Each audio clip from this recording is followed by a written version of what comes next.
Welcome to the training mode. This stage will review the basics of flying your combat spacecraft and managing its control systems. To get started, the increase and decrease throttle buttons will be highlighted after you click or tap on OK below. Practice using both of the throttle buttons to observe how you can change the set velocity of your spacecraft. Press each throttle button to set desired velocity. Notice your ship adjusts its forward velocity level, FVL, to match the set level you select with the throttle buttons. Good. Next, press and hold the afterburner button briefly to increase your press and hold. When ready, release the Practice rotating your ship with the rotation screen stick. Rotate briefly in all directions until the next stage is displayed. By default, you can also swipe the screen for finer trim control to make higher precision maneuvers like docking easier. Practice engaging strafe thrusters with the strafe screen stick. Strafe briefly in all directions until the next stage is displayed. You can also optionally turn off inertial dampening with the IDS on-off button. When the IDS system is disabled, your spacecraft can drift freely and only strafe thrusters will change the course of your ship. Try this now by turning the IDS system off and on. You can optionally set ship velocity before disabling the IDS to try rotating and strafing while drifting. Press the IDS on-off. In this mode, your spacecraft can freely drift. Press the IDS button again to reactivate inertial dampening. The range you can set your spacecraft's velocity to is adjustable via the IDS scale factor. The current scale factor is shown on your ship's status display on the lower left.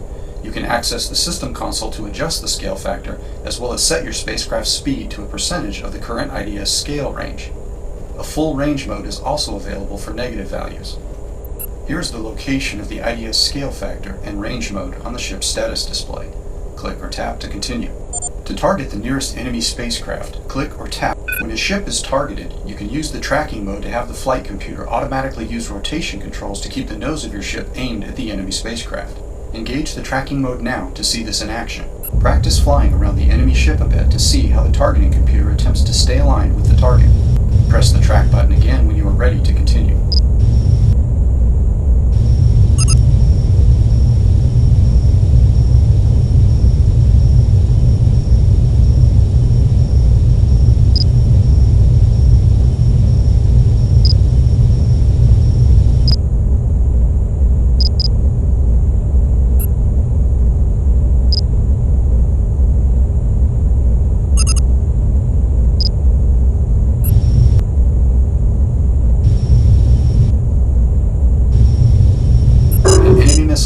Enough to activate the alarm and change its direction and range indicator on the HUD to red, press the countermeasure button for defense.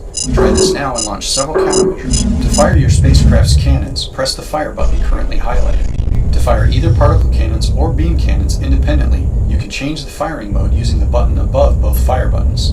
Practice cycling through all of the firing modes and test them. Your ship's cannons can automatically aim at a target using the Multi-Direction Tracking System, or MDTS. The MDTS is on by default, and you simply need to keep a target within the outer rim of the HUD gun sight, bring the target in range, and fire. The MDTS indicator will show locked when tracking. Practice and destroy this drone.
Target within the HUD gun sight until the currently armed missile secures a lock.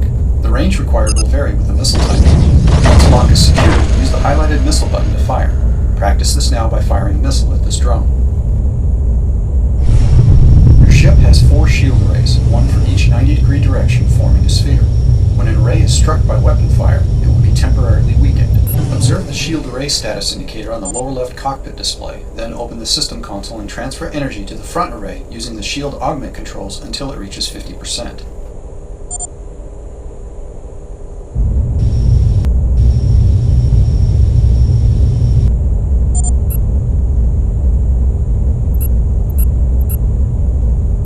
Your spacecraft divides energy between the shield system and the weapons system. You can optionally increase energy to one by reducing energy to the other. More energy to one system provides faster recharging at the expense of slower recharging for the other system. The bias indicator on the ship's status display shows the setting. Boost energy to the weapon system now to +5.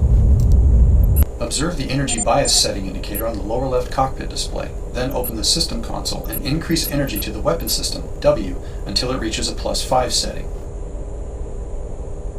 This stage will cover the navigation console, which allows you to travel to precise locations in the 3D environment of space.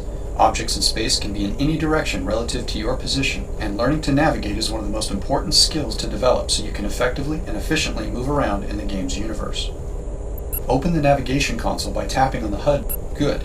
Now plot a nav point to a destination at X40K, Z40K by tapping on the map.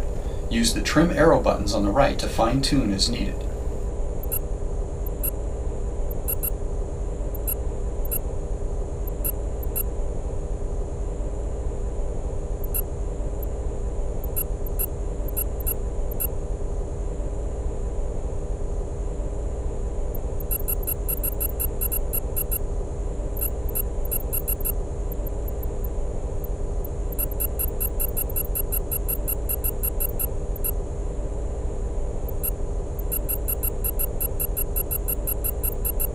Next, tap on the launch button to activate the jump drive to travel to the selected destination.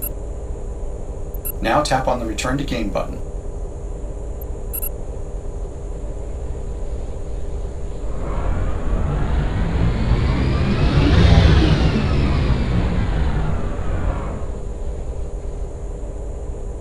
That's how to quickly travel from one point to another. Open the navigation console again to continue. You can zoom in and out on the current sector using this brings more sectors into view. Tap the Set Lock button to set the nav point to your current location. Try that now. The Text On button will display text details for icons on the map. Activate the Text On mode now. Good. Notice how coordinate information and some description details appear next to map icons. Tap Autopilot next. The autopilot will fly your ship to a selected destination, including using the jump drive across sectors. Tap it again. You can use the sector arrow buttons to center the map to a different sector. Try this now and select a new sector. If you ever need to recenter the nav map to the sector you are currently, the side view button will rotate the nav map so you can view. Up and down on the map is now Y rather than Z. This way you can adjust the height of the nav point. Return the map to top view. To set the nav point to an object in space, simply tap on its nav map icon. Do this now by tapping on the icon for the nearby planet. For most objects, the nav system will place the nav point at a safe distance. Next, slide over the map to view coordinates or icon details. The Quadrant Map mode will let you preview other regions in the quadrant and retrieve valuable trade data. Tap Quadrant now.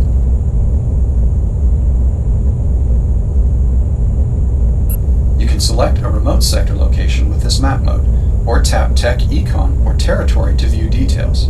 Tap Nav Map when finished.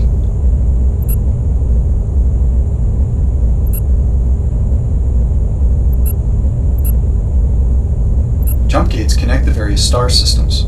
Hold your finger over the purple gate icon to view its details, then tap on it to set the nav point.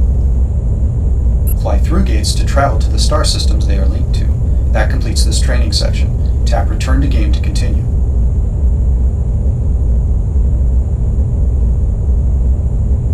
This stage will cover the inventory console and basic trade operations.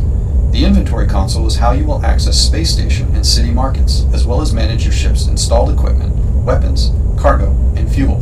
The inventory console also provides access to docked options when you arrive at space stations. Tap on the inventory button to begin. Open the inventory console by tapping on the HUD button above.